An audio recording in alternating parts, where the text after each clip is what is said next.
ತಾಲೂಕು ಹುಟ್ಟೂರು ಗ್ರಾಮ ಪಂಚಾಯಿತಿ 15ನೇ ಹಣಕಾಸು ಯೋಜನೆ ಅಡಿಯಲ್ಲಿ 2022-23ನೇ ಸಾಲಿನಲ್ಲಿ ಒಂದು 47 ಲಕ್ಷಕ್ಕಿಂತ ಅಧಿಕವಾಗಿ ಭ್ರಷ್ಟಾಚಾರ ಆಗಿತ್ತು. ಆ ಭ್ರಷ್ಟಾಚಾರಕ್ಕೆ ಸಂಬಂಧಪಟ್ಟಂಗೆ ನಾವು ದೂರನ್ನು ಕೊಟ್ಟಿದ್ದೀವಿ.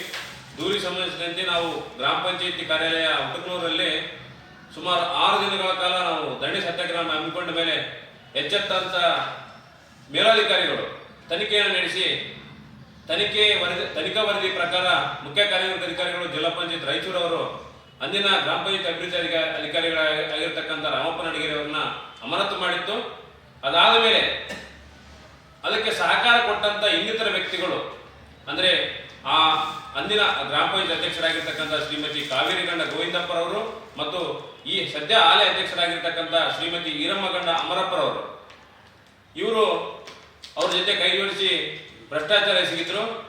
ಆ ಒಂದು ಹಿನ್ನೆಲೆಯಲ್ಲಿ ನಾವು ಮತ್ತೊಮ್ಮೆ ಪ್ರಾದೇಶಿಕ ಆಯುಕ್ತರು ಕಲಬುರಗಿ ಅವರಿಗೆ ಒಂದು ದೂರನ್ನು ಕೊಟ್ಟ ಮೇಲೆ ಅವರು ತನಿಖೆ ವರದಿಯನ್ನು ತರಿಸಿಕೊಂಡು ಇಲಾಖೆ ವಿಚಾರಣೆಯನ್ನು ನಡೆಸಿದರು. ಆ ಇಲಾಖೆ ವಿಚಾರಣೆಯಲ್ಲಿ ಅವರು ಭ್ರಷ್ಟಾಚಾರ ಮಾಡಿದ್ದು ಸಾಬೀತಾಯಿತು. ಅದಾದ ನಂತರ ಮಾನ್ಯ ಸರ್ಕಾರದ ಅಪರ ಮುಖ್ಯ ಕಾರ್ಯದರ್ಶಿಗಳು ಪಂಚಾಯತ್ ರಾಜ್ ಇಲಾಖೆ ಬೆಂಗಳೂರು ಅವರು ತನಿಖಾ ವರದಿ ಪ್ರಕಾರ ಇಲಾಖೆ ವಿಚಾರಣೆ ನಡೆಸಿದರು. ಆ ಇಲಾಖೆ ವಿಚಾರಣೆಯಲ್ಲಿ ಸುಮಾರು 10ಕ್ಕಿಂತ ಹೆಚ್ಚು ಇಲಾಖೆ ವಿಚಾರಣೆಯ ದಿನಾಂಕಗಳನ್ನು ನಿಗದಿಪಡಿಸಿ ವಿಚಾರಣೆ ಕೈಗೊಂಡಾಗ ಈ ಒಂದು ಅಂದಿನ ಗ್ರಾಮ ಪಂಚಾಯತ್ ಅಧ್ಯಕ್ಷರಾಗಿರ್ತಕ್ಕಂಥ ರಾಮಪ್ಪ ನಡಿಗೇರಿ ಅವರು ರಾಮಪ್ಪ ನಡಿಗೇರಿ ಪಂಚಾಯತಿ ಅಭಿವೃದ್ಧಿ ಅಧಿಕಾರಿಗಳು ಹಾಗೂ ಸದಸ್ಯರಾಗಿರ್ತಕ್ಕಂಥ ಮಾಜಿ ಅಧ್ಯಕ್ಷರಾಗಿರ್ತಕ್ಕಂಥ ಶ್ರೀಮತಿ ಕಾವೇರಿಗಂಡ ಗೋವಿಂದಪ್ಪರವರು ಈ ಸದ್ಯ ಹಾಲಿ ಅಧ್ಯಕ್ಷರಾಗಿರ್ತಕ್ಕಂಥ ಶ್ರೀಮತಿ ಈರಮ್ಮಗಂಡ ಅಮರಪ್ಪರವರು ಭ್ರಷ್ಟಾಚಾರ ಎಸಗಿರುವುದು ಸಾಬೀತಾಗಿರುವ ಹಿನ್ನೆಲೆಯಲ್ಲಿ ನಮ್ಮ ಹೋರಾಟದ ಪ್ರತಿಫಲವಾಗಿ ಇವತ್ತು ಇಬ್ಬರ ಸದಸ್ಯರ ಅಂದ್ರೆ ಮಾಜಿ ಅಧ್ಯಕ್ಷರು ಮತ್ತು ಹಾಲಿ ಅಧ್ಯಕ್ಷರ ಸದಸ್ಯತ್ವವನ್ನು ರದ್ದು ಮಾಡಿದೆ. ಈ ಒಂದು ಆದೇಶ ನಮ್ಮ ಹೋರಾಟಕ್ಕೆ ಸಿಕ್ಕ ಪ್ರತಿಫಲವಾಗಿದೆ.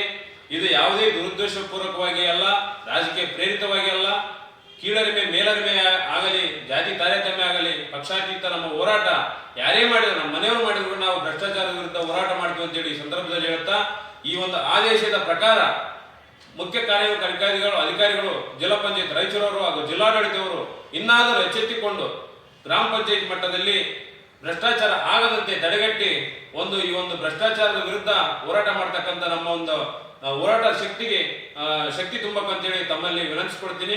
ಹಾಗೆ ಈ ಒಂದು ಹೋರಾಟದಲ್ಲಿ ಭಾಗಿಯಾಗಿರ್ತಕ್ಕಂಥ ಈ ಮೂವರು ಅಂದಿನ ಗ್ರಾಮ ಪಂಚಾಯತ್ ಅಭಿವೃದ್ಧಿ ಅಧಿಕಾರಿಗಳು ಹಾಗೂ ಗ್ರಾಮ ಪಂಚಾಯತ್ ಮಾಜಿ ಅಧ್ಯಕ್ಷರು, ಹಾಲಿ ಅಧ್ಯಕ್ಷರು ಇವರು ಮೂರು ವಿರುದ್ಧ ಕ್ರಮ ಕೈಗೊಂಡು ಕ್ರಿಮಿನಲ್ ಮೊಕದ್ದಮೆ ದಾಖಲು ಮಾಡಿ ಸರ್ಕಾರಕ್ಕೆ ಆದಂತ ನಷ್ಟವನ್ನ ವಾಪಸ್ಸು ತಮ್ಮ ಇಲಾಖೆಗೆ ತುಂಬಿಸಿಕೊಳ್ಬೇಕಂತೇಳಿ ಈ ಮೂಲಕ ನಾವು ಆಗ್ರಹ ಪಡಿಸ್ತಾ ಇದ್ದೇವೆ.